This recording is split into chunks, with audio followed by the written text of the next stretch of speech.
Hey guys, and welcome back to All Things Past and Paranormal. In today's episode, we will be going into the origins of the hominin lineage.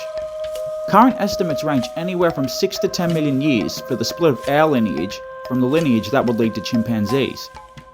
For a long time, it was believed that this split took place in Africa, but recent findings may be challenging this notion according to some, with the possibility this event took place in Europe. Welcome to All Things Past and Paranormal, and without further ado, let's get into today's topic. This hominid lived in what is now Greece and Bulgaria around 7.2 million years ago.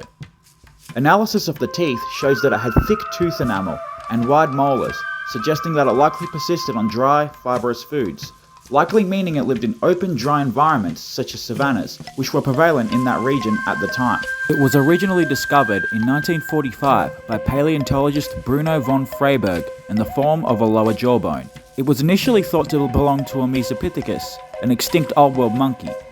Then in 1972, reanalysis of the bone found it to belong to a new species of ape, and was thus given its current name. Forwards to the present day, new findings and analyses have created more debates around Graecopithecus' place in the hominid tree. Paleontologist Madeleine Baumer believes Graecopithecus to be a hominin. She and her team had done x-rays of the jawbone and found that the canine and molar roots were shortened, nearly half of the roots were fused and curving inward, and it possessed fewer root canals, all traits associated with our lineage. Other scientists aren't entirely convinced. Paleontologist Julien Benoit, for example, states that the evidence shown is too scant and doesn't warrant its classification as a hominin, let alone change anything major regarding our evolution. He proposes that these dental features are likely the result of convergent evolution, and states that the small canines on Graecopithecus freybergi aren't unique to hominins, and brings up the case of Oreopithecus, a non-hominin ape which possesses the same small canines and lived in southern Europe on islands just off the Italian coast, possessing its own unique form of bipedalism. So what's my own opinion on this matter? I agree with Julien Benoit that the set of remains that we do have at the moment should be supplemented with further evidence if its hominin status is to be confirmed.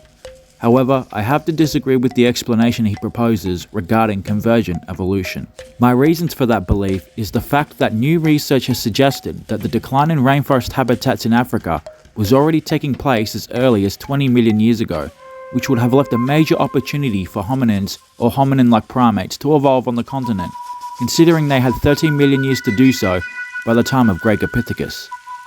But as of yet, none have turned up. If this primate isn't a hominin, a better explanation for the reduced canines and the more gracile jaw, in my opinion, may be that this could be a female specimen, as among primates, females having smaller canines in comparison to the males is the norm. The one anomaly that I still find needs explaining is the lack of root canals in conjunction with the reduced dentition. As I mentioned before, the reduced amount of root canals is only something you see in humans and other non-existent hominins. I believe a hominin classification could be the more plausible explanation, but I also think more evidence would need to be found in order for it to be confirmed. If it's not a hominin, I bet on it belonging to a female hominid. This is All Things Past and Paranormal. Thank you for watching and have an awesome rest of your day.